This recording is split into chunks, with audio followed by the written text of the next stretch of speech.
everyone, welcome to Real Biz. I'm Rebecca Jarvis, and on our radar today, your dreams. Guess who came up with Google in a dream? Larry Page. I woke up literally with a dream. It was kind of a strange dream. It went like, I think I could download the entire web onto some old computers that were lying around. And that would probably seem pretty crazy to most people, but I stayed up a couple hours in the middle of the night doing some math, and it seemed actually pretty plausible. And you know the rest. And that became Google. So how do you tap into those dreams and make them a reality? Well, today we're joined by a man who's written more than 24 books on that very topic. Robert Moss is the author of Sidewalk Oracles, and he joins us now on Real Biz. How do you teach people to dream?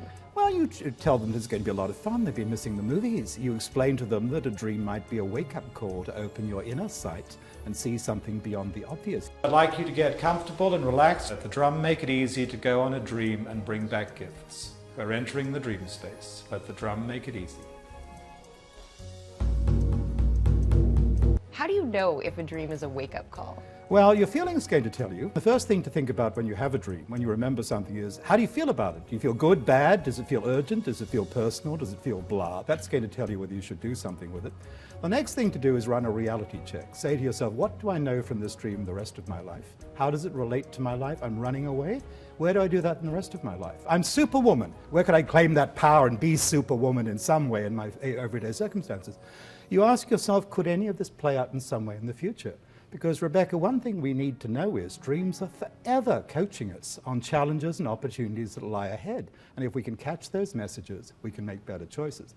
That's how it begins. And then you do something fun to honor the dream. You're wearing the color red. Do some shamanic shopping. Go and get some red. Flaunt it. Wear the red shoes. Bring that red energy into life.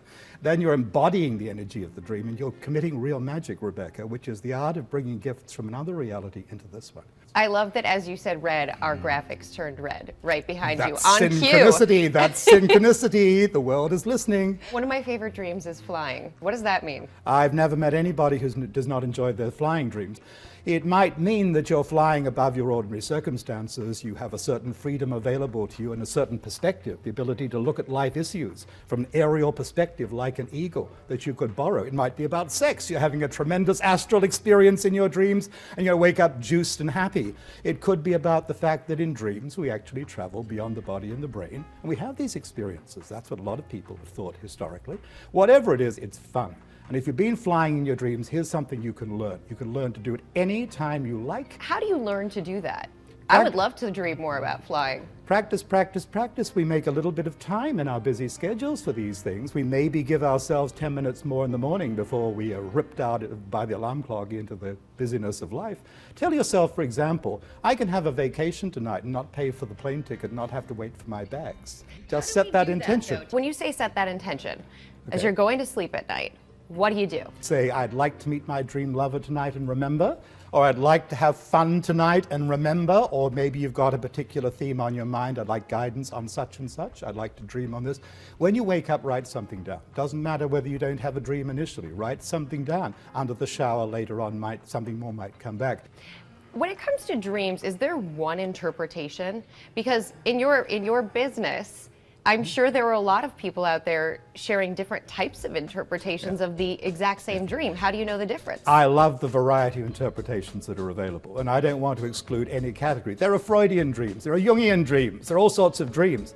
I love to hear multiple viewpoints on any dream. What I teach people to do, Rebecca, is I teach them to talk like this, to say, if it were my dream, I'd think about such and such. When we learn to talk to each other that way, we can entertain a variety of opinions without anyone trying to lay down the law. When you're back inside the dream, what do you intend to do? I intend to try and dialogue with the self that's lying on the ground and with the moon as well.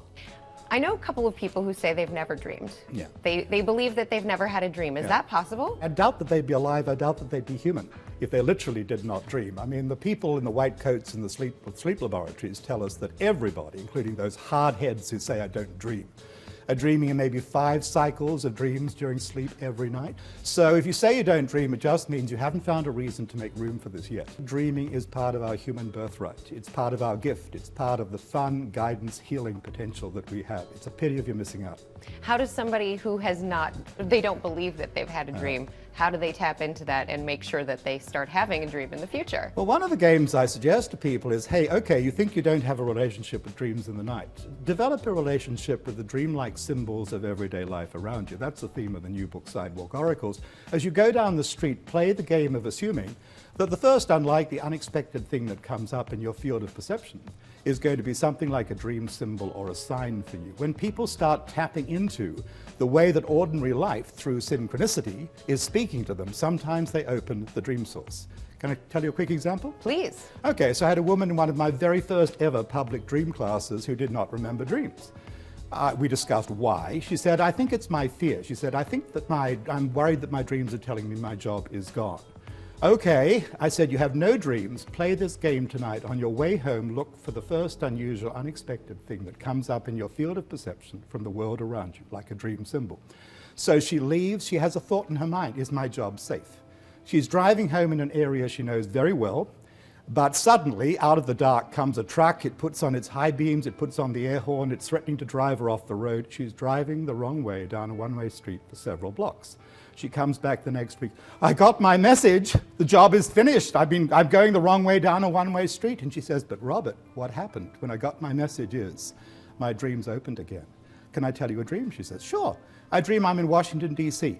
I'm at a conference on transportation. I know nothing on transportation except maybe driving the wrong way down a one-way street, but I know something about organizing conferences. Action plan, action. You want to take action from your dreams? She goes to DC, stays with a friend, checks out the job market. 6 months later, she's got a job, 50% more money in DC, hosting a conference on transportation like the one in the dream, which is very nice because the job in New York State is gone. So that told quickly is a story about how dreams, synchronicity, and taking action all interweave. You want to get really good at this?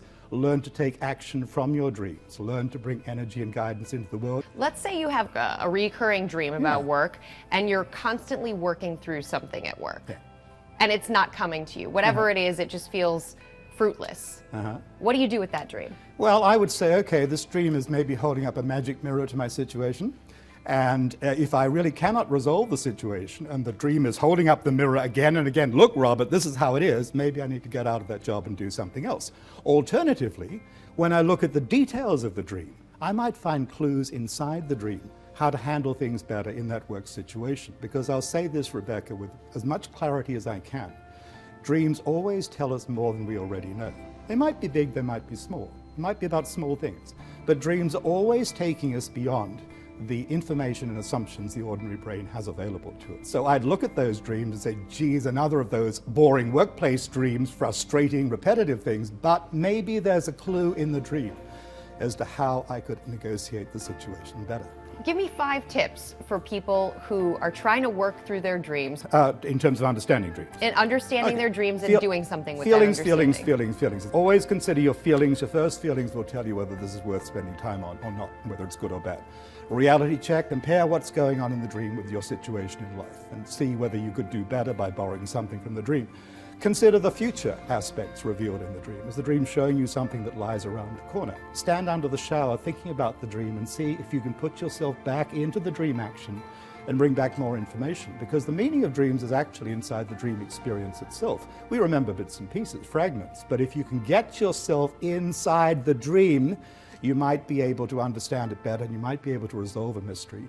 Always take some action from your dreams. I mean, this is the really fun thing. The shamanic shopping, you dream of someone, tell the dream to them if you can.